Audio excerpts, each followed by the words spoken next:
Vamos buscar a Deus em oração.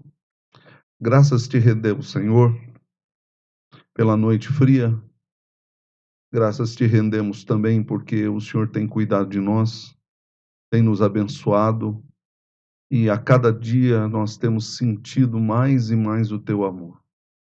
Aquece nosso coração com a tua palavra, dá-nos um coração sincero e justo diante de ti. Perdoa as nossas faltas, perdoa os nossos pecados. É a nossa oração em nome de Jesus. Amém. Meus irmãos, eu quero começar cantando um hino.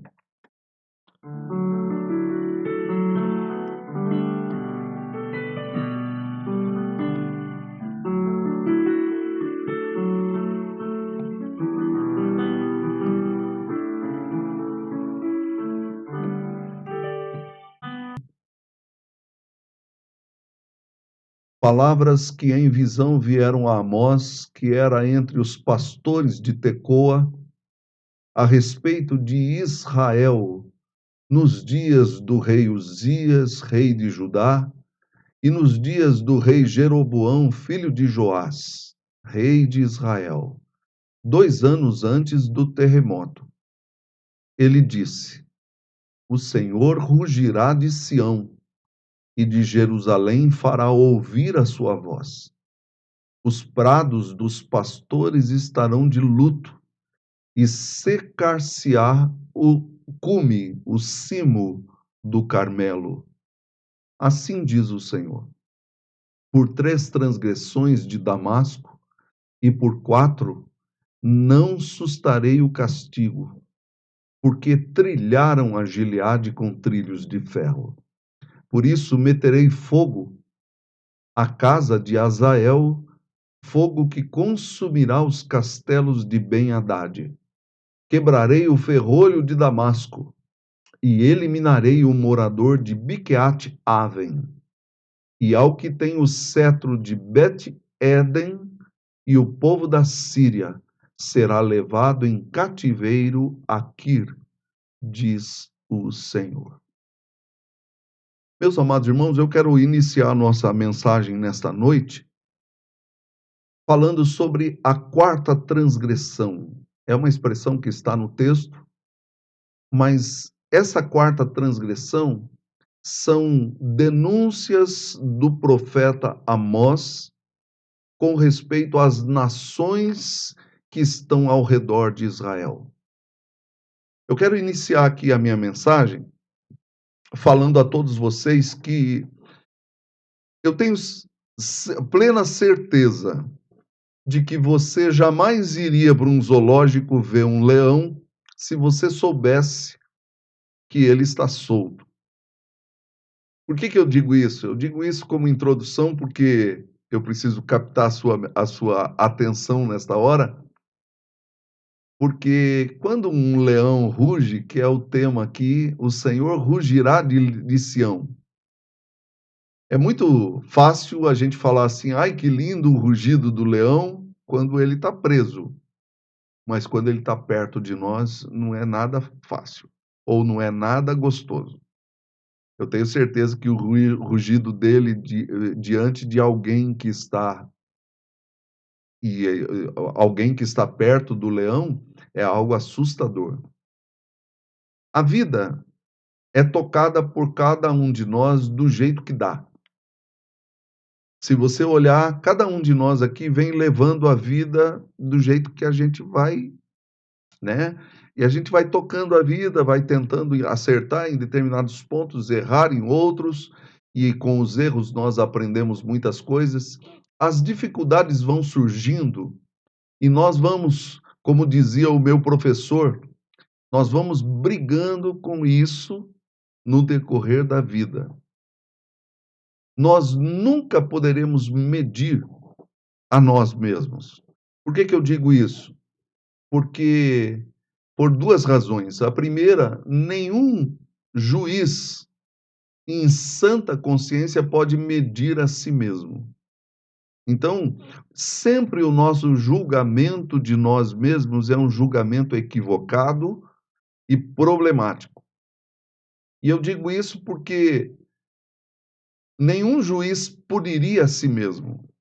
Eu tenho certeza que você não é diferente de mim, que às vezes eu tenho muita misericórdia comigo mesmo, mas sou implacável com os outros. É sobre isso que nós vamos falar hoje. Essa maneira de tratar as pessoas sem misericórdia. E é por isso que eu disse que existe um determinado momento na vida, quando a misericórdia é retirada, é que a gente começa a perder o rumo do que nós somos e o que estamos aqui para fazer. A segunda razão que eu tenho, que a gente não pode medir a nós mesmos, medir a si mesmo, você não pode medir a si mesmo, porque somente Deus é justo, santo e imparcial para esse tipo de julgamento. Eu e você não somos. Todas as vezes que nós olhamos para uma causa, nós olhamos de um lado só. Deus não. Deus vê todos os lados. Ele é Deus. Por isso ele é perfeito. As intenções e as dificuldades de cada um e de cada uma, nós cremos num Deus que faz isso. E quando Deus faz isso, Deus emite juízos. Muitas pessoas às vezes não gostam muito de palavras de juízo, mas a Bíblia não tem somente palavras de consolo.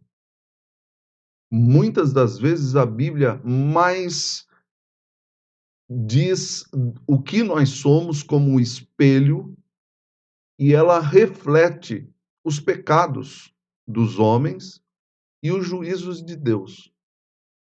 E nesse sentido, os juízos de Deus tomam proporções muito maiores sobre o que somos e o que fazemos, ou o que já fizemos. Nessa série de mensagens sobre a quarta transgressão, e basicamente eu vou usar Amós, eu pregarei algumas questões sobre essa ideia da quarta transgressão. Se você olhar para o texto, você vai ver que por 3 transgressões de Damasco e por 4, eu não sustarei o castigo. Quer dizer, eu vou punir. O que é essa quarta transgressão? Num certo sentido, há 7 quartas transgressões aqui que Deus tem que agir. Eu já vou falar de novo sobre essa quarta transgressão, mas eu quero falar um pouquinho sobre o livro de Amós. O livro de Amós, irmãos, é um manual de ética social. Se você quiser saber como é que você deve andar, leia o profeta Amós. E não somente ele, né? Tem outros. Os outros profetas também falaram de problemas sociais. Claro que muitos não gostariam de ouvi-lo, e nem outros profetas com as suas críticas, pois aquilo que nos ofende deve ser evitado. Aliás, essa é uma premissa da sociologia. O que os olhos não veem, o coração não sente. Vou explicar. Muitas pessoas se fazem de desentendidas para não terem que se envolver com determinadas coisas. Um exemplo clássico é a parábola de Jesus, quando aquele sacerdote estava indo pelo caminho, um levita, e um sacerdote e um levita por trás, e aí eles vendo o sofrimento daquela pessoa que estava ali agonizando e morrendo, eles passaram de largo. Então eles não quiseram se envolver. E essa é uma das premissas da sociologia, porque quando o coração não vê, ou melhor, quando os olhos não veem, o coração não sente. Mas Deus vê todas as coisas. Ninguém pode se esconder de Deus. Ninguém pode dizer assim, eu vou esconder de todo mundo e não vou esconder de Deus. Não dá.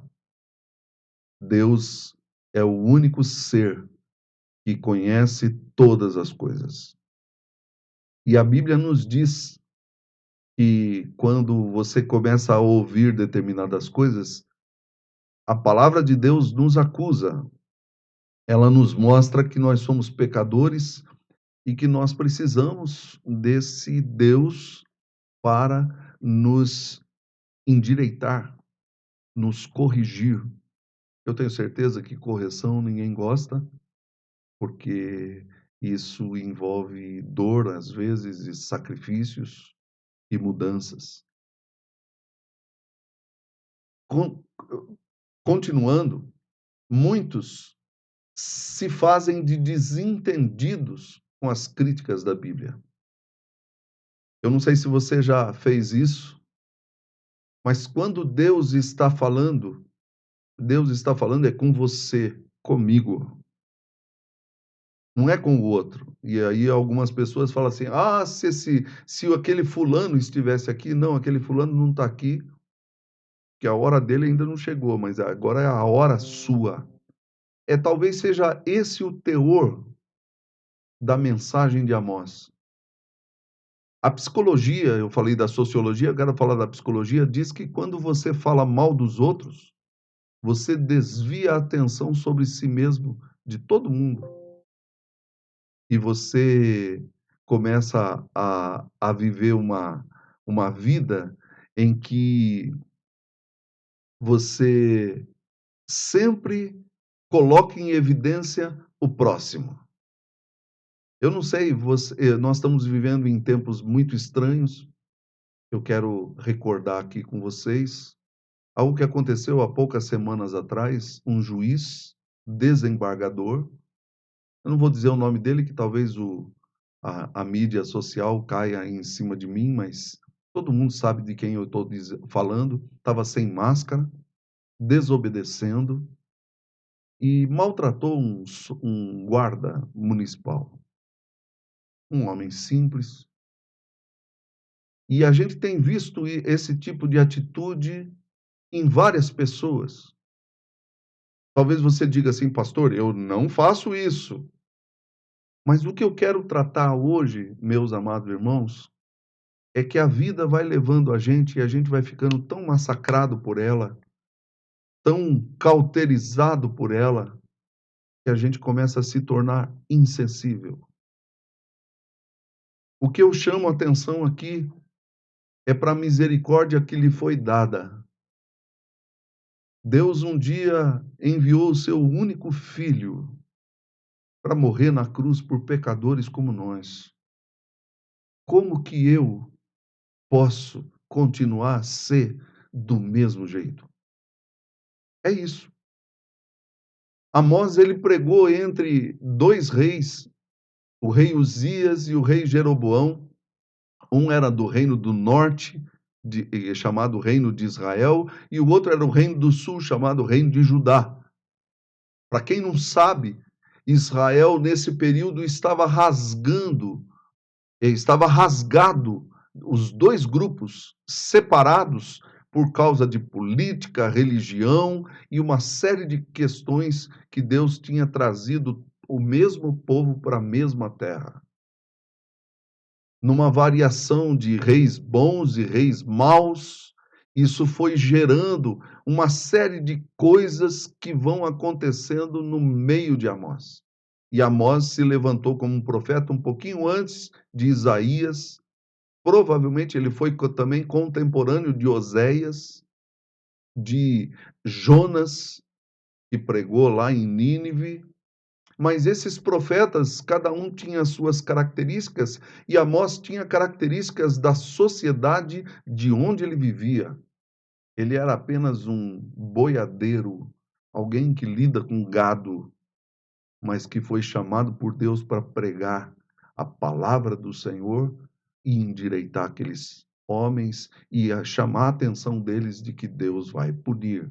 Ele está como um leão rugindo em Sião. Continuemos.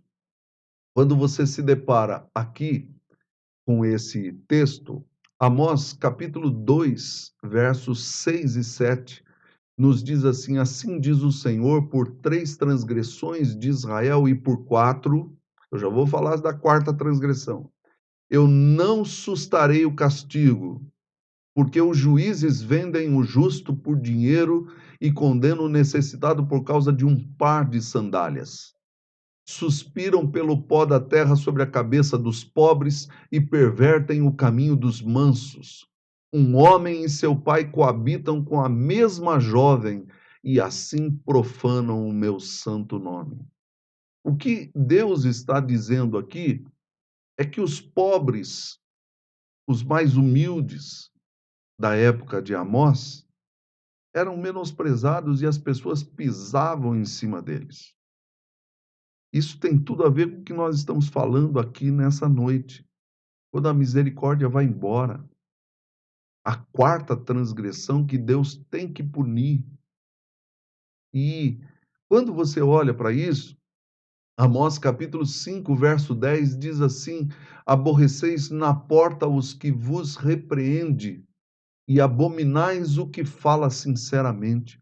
Quer dizer, eles estavam vivendo numa época em que todo mundo era mentiroso. E que quando alguém repreendia o outro, eles desprezavam, faziam, você é um tonto, você é uma besta. Não é isso que nós estamos vivendo hoje? Chamando a atenção daquilo que está errado. Muitas pessoas são repreendidas. E quando você fala para o seu filho fala assim: ah, não tenho nada a ver com você, eu não quero mais nem saber de você. Isso tem a ver nas casas, nas famílias. Um homem não pode chamar a atenção da sua esposa quando ela está falando demais.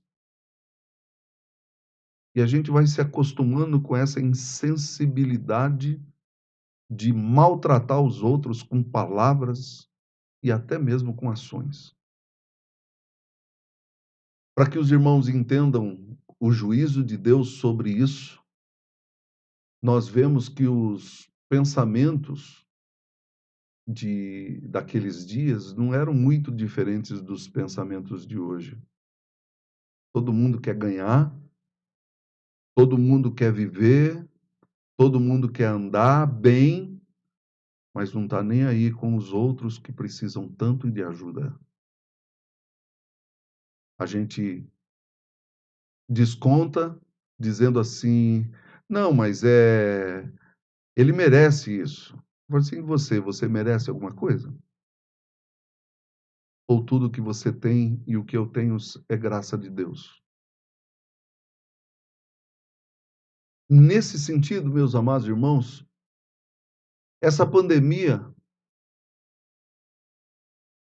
será que não seria o juízo de Deus sobre muitos soberbos, gente que não tem abaixado a cabeça para nada, tem pisado nos outros e tem destruído a vida de tantas pessoas pequenas? Eu não posso ver tudo, mas Deus vê. Amós está dizendo aqui que Deus está rugindo lá de Sião. E quando ele ruge, é porque ele vai pegar a presa. A gente precisa ficar esperto. O Senhor, quando ele fala, a gente precisa baixar a cabeça e falar assim: meu Deus, me perdoe, Senhor. Mas continuemos, queridos. Antes de qualquer conclusão, quero dizer que a graça de Deus é para todos os que creem, judeus e não judeus, e por isso precisamos observar algumas coisas na profecia de Amós que estão ausentes naqueles dias e estão ausentes também hoje entre aqueles que conhecem a Deus. Essa série visa enunciar e denunciar pecados cometidos por nós, devido à nossa falta de misericórdia, quando Deus nos deu tanta graça e amor. Olhemos para o texto. Palavras que em visão vieram a Amós, que era entre os pastores de Tecoa, a respeito de Israel, nos dias do rei Uzias e nos dias de Jeroboão, filho de Joás, rei de Israel, 2 anos antes de um terremoto. Veja bem que interessante isso. Quem escreveu, quem editou o texto de Amós, nós temos aqui a impressão de que foi depois do terremoto que devastou e destruiu grande parte do povo de Deus. E aqui ele estava escrevendo sobre as profecias que Amós pregou antes do terremoto, 2 anos antes do terremoto. A gente não sabe o que vai acontecer amanhã, quanto mais um terremoto. Eu não quero ser pessimista, mas eu quero dizer o seguinte, que Jesus a qualquer momento vai voltar buscar a sua igreja. E o juízo de Deus, ele sempre começa pela casa de Deus. No reino de Judá, Uzias, ou também chamado de Azarias, ele foi um rei que reinou em Israel 52 anos, nos diz segundo Reis 15. E a Bíblia nos diz que a sua política foi reta perante Deus, mas ele deixou o povo sacrificar nos altos, ou seja, tinha alguns altares ainda em Israel e o povo, em Judá, desculpem, e o povo estava indo lá fazer oferenda para esses deuses. E Uzias foi atacado de lepra. Isso serve para nos mostrar que, se ele era um homem de Deus, as enfermidades e as doenças podem acometer a todos nós. Não é pelo fato de nós sermos de Deus que nós estamos imunes às enfermidades, às dificuldades, às tribulações e aos problemas desse mundo. Tem muita gente que não entende isso. Acha que, não, eu sou de Deus, então o resto que se vire. Isso é falta de amor. Falta de amor para com os outros que ainda não têm Cristo. E falta de amor até mesmo para com aqueles que estão perto de nós. Mas o texto diz que ele ficou leproso e foi nesse período que parece que surgiu Isaías, né? No ano da morte do rei Uzias, Isaías 6, eu vi o Senhor assentado sobre o alto e sublime trono, e ele começa o ministério dele. Então, Isaías é um pouquinho depois de Amós. Outro dado que nós temos é, segundo Reis, capítulo 14, o reinado de Jeroboão, que é esse que é citado aqui por Amós. E eu quero mostrar algumas coisas para você não precisar ler o texto todo. Ele fez o que era mal perante o Senhor. O verso 24 nos diz que jamais se apartou de nenhum dos pecados de Jeroboão, filho de Nebate, que fez pecar Israel. Isso significa que ele estava andando nos mesmos pecados que os seus antepassados estavam andando. E nós precisamos aí aprender algumas coisas, porque se você está andando em determinado caminho e você sabe que os seus antepassados também foram por esse caminho e esse caminho está errado, à luz da palavra de Deus, tem que mudar de caminho. Mas Jeroboão não fez isso.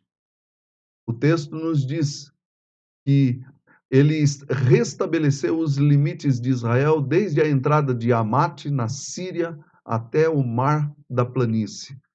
Parece que ele restabeleceu fronteiras que Israel tinha cortado.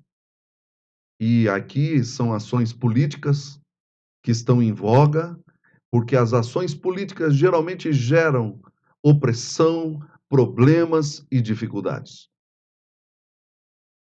Eu não quero entrar aqui em nenhuma forma política, eu respeito a sua opinião, mas muitas das vezes as ações políticas têm implicações para com os pobres, têm implicações para com os índios, têm implicações para com todas as pessoas, especialmente aqueles que são os mais desprovidos de comida, de roupa e de casa. Mas o Jeroboão fazendo isso, ele mudou as fronteiras por causa de interesses políticos, segundo a palavra de Jonas. O verso 25, restabeleceu ele os limites de Israel, desde a entrada de Amate até o mar da planície, segundo a palavra do Senhor, o Deus de Israel, a qual falara por intermédio do seu servo Jonas, filho de Amitai, o profeta que era de Gate-Hefer. O que isso significa? Nós não sabemos, mas no verso 26 nos diz: porque viu o Senhor que a aflição de Israel era muito amarga. Você pensa que o Deus que nós servimos não está ouvindo o clamor daqueles que são enterrados, você está equivocado. A Bíblia diz que Deus vê a aflição dos homens. E a Bíblia nos informa, e nós vamos ver isso em Amós, que nós precisamos desenvolver na nossa vida um estilo de vida que seja compatível com o que Deus é. Se Deus vê a aflição, nós precisamos ver também. Não adianta você tapar os olhos. Não adianta você tapar a sua vida e tentar viver dentro de uma bolha. E dizer assim, não, isso não tem nada a ver comigo. Porque você está inserido numa sociedade e leva contigo ou consigo o nome de Deus. Como diz o hino, né? Leva tu contigo o nome de Jesus, o Salvador. Nós temos uma bandeira, ela não é nem de Israel e nem do Brasil, mas ela é mais alta e mais forte do que qualquer outra bandeira. E o nome dessa bandeira é Cristo. Ele é aquilo que nós chamamos de Jeová Nissi, ou Yeravé Nissi. O Senhor é a nossa bandeira. E com isso nós estamos levando o cristianismo para onde formos. Quando a gente vai para a rede social, a gente leva Jesus. Quando a gente vai numa festa, a gente leva Jesus. E eu quero destacar aqui que esse homem, Jeroboão, Deus viu a aflição de Israel, que era muito amarga, porque não havia nem escravo, nem livre, nem quem socorresse a Israel. Ainda não falaram o Senhor em apagar o nome de Israel de debaixo do céu. Eu quero voltar aqui para Amós, porque o texto nos informa algumas coisas aqui que são importantes. O texto nos diz que o Senhor rugirá de Sião e de Jerusalém fará ouvir a sua voz. A Bíblia nos mostra no Apocalipse que Jesus é o leão da tribo de Judá, mas ele é o cordeiro que foi morto. A primeira vinda é uma vinda de um cordeiro. A segunda vinda será a vinda de um leão. A grande questão é que muitas pessoas dizem assim: bom, eu estou livre, estou liberto porque eu estou debaixo do sangue de Cristo, e pelo fato de estar debaixo do sangue de Cristo, a ira de Deus não cairá sobre mim. É verdade. Todos aqueles que estão debaixo do sangue do Cordeiro serão salvos. Mas eu não sei se você sabe, mas o juízo de Deus começará pela sua casa. O 1 Pedro, capítulo 4, verso 17, diz assim: porque a ocasião de começar o juízo pela casa de Deus é chegada. Ora, se primeiro vem por nós, qual será o fim daqueles que não obedecem ao evangelho de Deus? Pedro estava falando isso justamente porque muitos cristãos estavam vivendo do jeito que eles querem. Ah, não estou nem aí, eu vivendo a minha vida, eu sou salvo e eu estou caminhando. Eu falei assim, não, o juízo de Deus vai começar pela sua casa. E quando isso é verdade, o leão ruge. Os profetas pregaram. De Sião, ou seja, de todo Israel, do alto monte de Sião, para que todo Israel ouça o rugido daquele que vai destruir. Mas também em Jerusalém os homens ouvirão e temerão, diz Amós. E aqui, queridos, eu quero destacar que o texto diz no verso 2: os prados dos pastores estarão de luto. Tem duas palavras aqui, luto e secar-se-á o cume do Carmelo. Luto e seca. Nós temos vivido tempos de luto. Mas eu creio que este luto aqui que Amós estava falando, especificamente naquela época, é que quando Deus fala e os homens não ouvem, é como se Deus estivesse agindo para trazer a dor de luto. Ele fala isso outras vezes em Amós, e eu não vou entrar agora, porque senão vai demorar demais. Mas luto e seca. Nós estamos vivendo um momento em que é preciso rever a nossa misericórdia, a nossa vida. Amós começa a sua profecia contra um antigo inimigo de Israel, a Síria, Damasco. A pergunta é por quê? Eu quero que você olhe aí para o verso 3, porque o verso 3 nos diz assim: assim diz o Senhor, por 3 transgressões e por 4 não sustarei o castigo. Aí ele cita a Síria, né? Porque trilharam transgressões de Damasco e por 4 não sustarei o castigo, porque trilharam. Aí no verso 4 ele diz: por isso eu meterei fogo na casa de Azael. Quem que é esse Azael? Fogo que consumirá os castelos de Ben-Hadad, que era o príncipe da Síria. Eu quero destacar aqui para vocês que nós temos aqui a primeira lição. Primeiro, tudo que está ao nosso redor, e Israel, a nação estava ao redor de Israel, Deus está vendo. Deus está vendo como é que está a sua casa, Deus está vendo como é que está o seu trabalho, Deus está vendo como é que as pessoas estão te tratando, e Deus está julgando. Essa quarta transgressão, um comentarista bíblico chamado J.A. Motyer, que eu admiro demais, um estudioso, ele diz assim: a primeira transgressão bem que merecia a ira divina, mas a misericórdia aguardou e a paciência ficou observando. Um modo de expressar esta verdade a respeito de Deus é dizer que ele nunca pune um pecador e uma pecadora, senão de prolongada observação pessoal de amplas oportunidades de arrependimento. O que Amós está pregando é que Deus vai punir Damasco porque eles não se arrependeram. Eu quero lembrar a todos que a Síria nunca teve profeta. Pode procurar na Bíblia. Nunca teve um Moisés que libertou eles. Eles nunca tiveram alguém que levantou e falou sobre os pecados deles. Mas por que Deus está se metendo nisso? Porque Deus não aguenta algumas coisas. Ele tem que deter quando as pessoas começam a viver sem misericórdia. Quais são os pecados da Síria e da sua capital, Damasco? É interessante observarmos que o que aconteceu com eles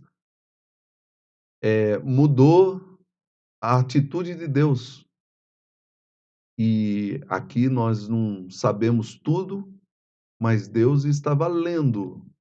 E Deus espera sempre que homens e mulheres que têm um mínimo de consciência possam botar a mão na cabeça e dizer: meu Deus, como eu tenho sido mal. É por isso que eu comecei aqui a minha mensagem falando para vocês a respeito da vida que vai indo e ela vai cauterizando nosso coração, vai batendo tanto, e de tanto bater nós começamos a ficar com o coração cauterizado, que é um meio de agir que não tem sensibilidade mais. Não tem uma forma de ver as coisas com mais sensibilidade. E eu quero dizer para vocês que ninguém tem desculpa para dizer assim: ah, mas eu não sabia. Não, você é ser humano. Parece que o pecado que nós estamos diante aqui e o pecado deles é falta de ser humano. Uma pessoa completamente insensível, que não sabe sentir a dor do outro. Eu quero destacar aqui que todo mundo sabe que relacionamentos são coisas difíceis de se lidar. É difícil a gente perdoar o marido quando ele fala uma palavra maldosa, minha irmã. É difícil perdoar uma mulher quando ela é rixosa e fala palavras más que ferem a alma do homem. É difícil perdoar, às vezes, um filho ou uma filha quando eles nos maltratam e tratam a gente sem amor. Mas o que eu quero dizer aqui é que relacionamento é algo que Deus se importa. Deus quer saber como é que está a sua casa. Deus quer saber como é que está o seu coração. Deus quer saber como é que está o meu coração e o seu coração. E aqui começa a trajetória do pecado deles. Eu quero ler para vocês o texto de 2 Reis, capítulo 8. E aqui você não precisa se preocupar, eu vou contar a história. A história começa com a trajetória de um homem chamado Azael, que deixa algumas coisas e algumas lacunas de relacionamento, e aqui está no comecinho. O texto diz assim, que veio Eliseu a Damasco, ele estava lá na terra da Síria, e estava doente, Ben-Hadad, rei da Síria, e lhe anunciaram, dizendo, o homem de Deus é chegado aqui. Então, o Eliseu estava lá, aí não é o profeta Amós, é antes de Amós, isso provavelmente alguns anos antes de Amós. O Azael estava ali e Eliseu foi naquela região. E o rei Ben-Hadad fez uma comitiva, mandou um monte de presente, só que ele estava doente. E aí ele mandou os presentes por Azael ao profeta. E no verso 9 diz que foi, pois, Azael encontrar-se com ele, levando consigo um presente, a saber, 40 camelos carregados de tudo que era bom de Damasco. Chegou, apresentou-se diante dele e disse, teu filho Ben-Hadad, olha o Ben-Hadad que a gente está pregando, rei da Síria, me enviou a perguntar-te, sararei eu desta doença? Olha que interessante, é uma pergunta para um profeta muito boa, né? Quem que não gostaria de perguntar para um profeta de Deus? Será que eu vou sarar dessa enfermidade? Será que eu vou conseguir passar por essa provação, esse Covid-19? E olhou Eliseu e respondeu, vai e dize a Ben-Hadad, ao filho de Hadad, certamente sararás, porém o Senhor me mostrou que ele morrerá. Quer dizer, o profeta antecipou dizendo assim, você vai mentir, você vai fazer coisas erradas, mas você vai dizer para ele que ele vai sarar. E o texto diz assim, que olhou Eliseu para Azael e tanto lhe fitou os olhos que este ficou embaraçado. O que será que esse profeta está olhando tanto para mim? Aí diz o texto da Bíblia, e chorou o homem de Deus. Meus irmãos, vocês podem imaginar isso? Quando o homem de Deus começa a ver o que um homem pode fazer contra milhares de outros homens. É essa sensibilidade de Eliseu que Amós estava falando que a Síria perdeu, de sentir a dor dos outros. O texto nos diz que então disse a Azael, por que chora, meu senhor? Ele respondeu, porque sei o mal que hás de fazer aos filhos de Israel. Deitarás fogo às suas fortalezas, matarás à espada os seus jovens, esmagará os seus pequeninos e rasgarás o ventre de suas mulheres grávidas. Tornou Azael Pois que é este teu servo, este cão, para fazer tão grandes coisas? Respondeu Eliseu: o Senhor me mostrou que tu has de ser o rei da Síria. Então deixou a Eliseu e veio ao seu senhor, o qual lhe perguntou: o que te disse Eliseu? Respondeu ele: disse-me que certamente sararás. No dia seguinte, Azael tomou um cobertor, molhou-o em água e o estendeu sobre o rosto do rei até que morreu. E Azael reinou em seu lugar. Meus amados irmãos, o que nós temos aqui? O profeta Eliseu mostrou o que estava dentro do coração daquele homem. Ele não mudou nem um centímetro de tudo que o profeta Eliseu falou. Respondeu o profeta: porque eu sei que has de fazer mal aos filhos de Israel. O que leva alguém a ser cruel? Relacionamento é humano para com humano. Quem tem este poder aí, como no caso da Síria, que nós estamos olhando e observando aqui, é justamente o que Amós está dizendo aqui. Eu quero entrar agora nos pecados desse povo para terminar a minha mensagem. Deus estava falando, e a quarta transgressão é quando o relacionamento se torna cruel. A crueldade é um pecado que acomete a muitos de nós. É como se a gente começa a se tornar insensível e dizer assim: não estou nem aí. Vocês querem ver um exemplo disso no nosso país? É o que fazem com os jovens para fazer uma entrevista. Eu estava conversando com a minha filha e os RHs, que são relacionamentos humanos, deixaram de ser humanos. Porque jovens vão fazer entrevistas e essas pessoas tratam essas pessoas como se fosse nada. Por detrás tem um pai, tem uma mãe, tem gente que deu a vida por aquele filho, por aquela filha, e eles são tratados maus. O mercado é assim. O mercado só quer saber de lucro, ele não quer saber se as pessoas estão passando fome ou não. Pelo menos eu estou ganhando. A gente viu muito disso dentro da perspectiva que não tem que abrir, mas as pessoas estão morrendo. Não, mas tem que abrir, mas as pessoas estão morrendo. E quantos não estão morrendo por causa dessa crueldade do mercado? Que não tem nem o que comer.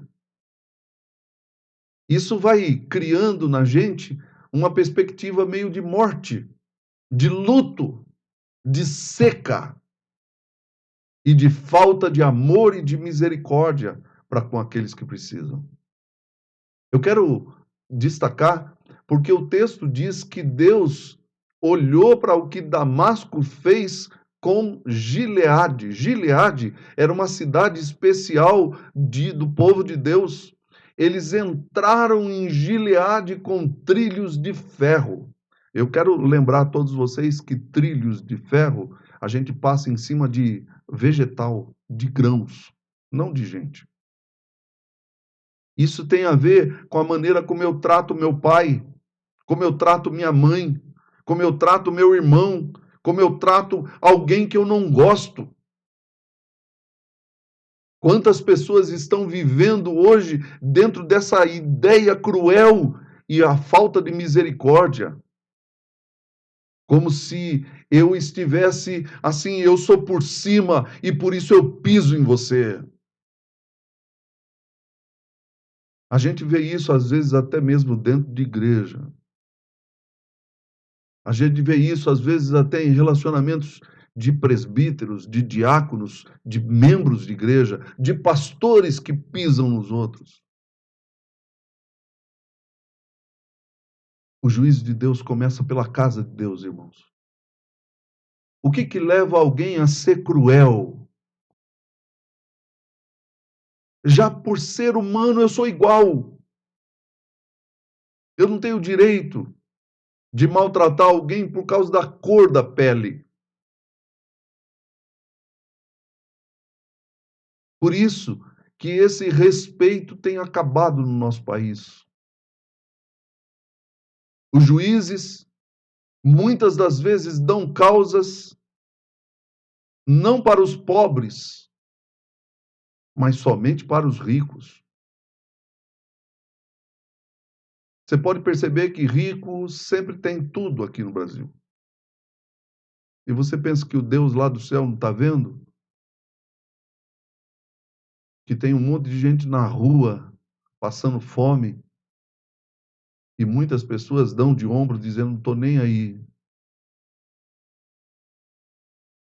É essa insensibilidade de Damasco que Deus está dizendo: por isso eu meterei fogo na casa de Azael. Porque assim como ele matou pessoas jovens e abriu o ventre de grávidas, passando a espada para matar a criança e a mãe. Meus amados irmãos, nós temos vivido tempos difíceis em que a misericórdia está correndo para o ralo. As pessoas falam mal umas das outras. É gente com faca na mão para tentar matar com palavras e com obras. Jesus falou que a gente mata os outros com palavras. Sermão do Monte. E nós precisamos tomar cuidado porque quantas pessoas não estão vivendo assim? Quantas vidas não têm vivido longe do Evangelho de Jesus, da misericórdia, que se coloca no lugar do outro? Até Jesus na cruz: Pai, perdoa-lhes. Eles não sabem o que fazem. Mas a gente não tem visto essa palavra na boca de muitos cristãos. Ao contrário, só praga. Desculpe o meu desabafo. Eu tô irado com algumas coisas. De ver arrogância, de ver a igreja não do lado dos pobres, não do lado dos necessitados, mas a igreja do lado sempre daqueles que estão no poder. E eu quero destacar aqui que quando nós passamos por cima de pessoas sem se colocar no lugar delas, nós estamos agindo com crueldade. Por isso, Deus vai meter fogo na casa de Azael e vai meter fogo um dia na casa de todos aqueles que são extremamente arrogantes e cruéis, como Azael foi. Fogo que consumirá os castelos de Ben-Hadad da Síria. Nós não sabemos por que a Síria está sofrendo tanto, mas Deus sabe. Nós não sabemos por que nós estamos sofrendo tanto aqui no Brasil, mas Deus sabe. E aqui o texto diz assim que ele vai quebrar o ferrolho de Damasco. Isso é uma expressão dizendo assim: eu vou arrebentar com as portas da cidade de vocês. Ferrolho era o portão principal, era a tranca principal da cidade. Eu vou quebrar isso aí. Às vezes Deus levanta outras coisas para mexer com a gente. Deus não faz o mal, mas ele permite o mal para que nós nos arrependamos, para que nós o busquemos. Quebrarei o ferrolho de Damasco, eliminarei o morador de Biqueate-Aven, e ao que tem o cetro de Bet-Eden, que era o cetro de poder. E o povo da Síria será, desculpem aqui, faltou aqui, levado em cativeiro a Quir, diz o Senhor. O que Deus está falando aqui? Eu quero terminar a minha mensagem. É aquilo que Jesus falou para os fariseus: misericórdia quero e não sacrifício. Misericórdia é quando eu coloco o meu coração na miséria dos outros. Miseriscardia. Eu começo a sentir o que o outro sente. Quando aquela menina, por aquele homem terrível, o tio dela, estuprou ela precisa de misericórdia.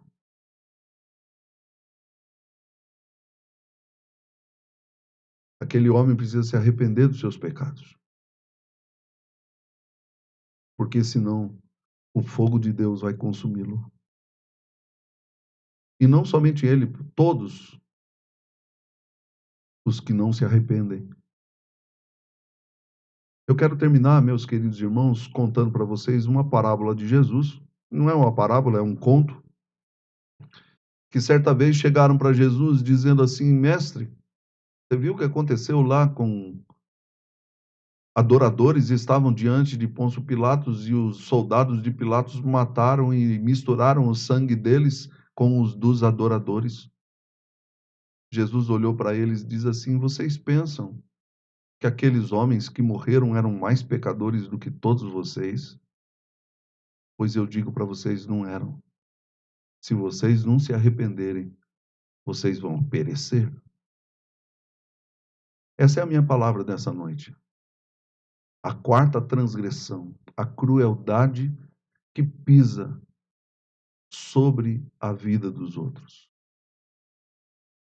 que não sente como Deus sente, que não olha como Deus olha e que não ama como Deus ama. Eu espero que Deus abençoe você nessa noite e que a semana que vem eu vou falar sobre Gaza, é dos versículos 6 até o 9, e eu vou falar sobre a Filistia, o pecado deles, e vocês vão ver que eles pecaram fazendo escravos. Vou falar um pouco de escravidão, mas eu queria deixar esse recado para você. Arrependa-se dos seus pecados. Peça para Deus colocar misericórdia na sua vida. Tenha compaixão das pessoas que estão sofrendo. Tenha amor para com todas as pessoas, mesmo os teus inimigos. Se você ainda não perdoou alguém, essa é a hora de falar com Deus, de buscar o Senhor e de pedir a Ele que lhe dê a sua graça e a sua misericórdia, para que você estenda essa misericórdia até os outros também. No dia do juízo, eu não quero ficar devendo para ninguém amor. Então, eu não sei o dia do juízo, pode ser hoje e pode ser amanhã, pode demorar também. Mas eu quero estar com a minha lâmpada acesa. Minha filha falou isso hoje. Nós precisamos ser homens e mulheres prudentes que têm a lâmpada acesa, porque o Senhor voltará. E nós não sabemos o dia nem a hora. Portanto, vigiai. Vamos orar mais uma vez. Pai querido, nós queremos te agradecer pela tua palavra, pelos hinos que cantamos. Guarda o teu povo, Senhor. Tira de nós toda a crueldade. Coloca no nosso coração misericórdia e amor, e que jamais sejamos como o profeta falou sobre Damasco, sobre a Síria. Quando Hazael invadiu Israel com trilhos de ferro. Senhor, que o nosso coração não seja assim, que passa por cima das pessoas como se elas não fossem nada. Tu conheces, ó Deus, o coração mais do que todas as coisas. Perdoa-nos. É a nossa oração em nome de Jesus. Amém. Que a graça do Senhor Jesus, o amor insondável de Deus, o nosso Pai, a comunhão e as consolações do Espírito Santo estejam com todos vós, irmãos, e com todo o povo do Senhor, hoje e sempre.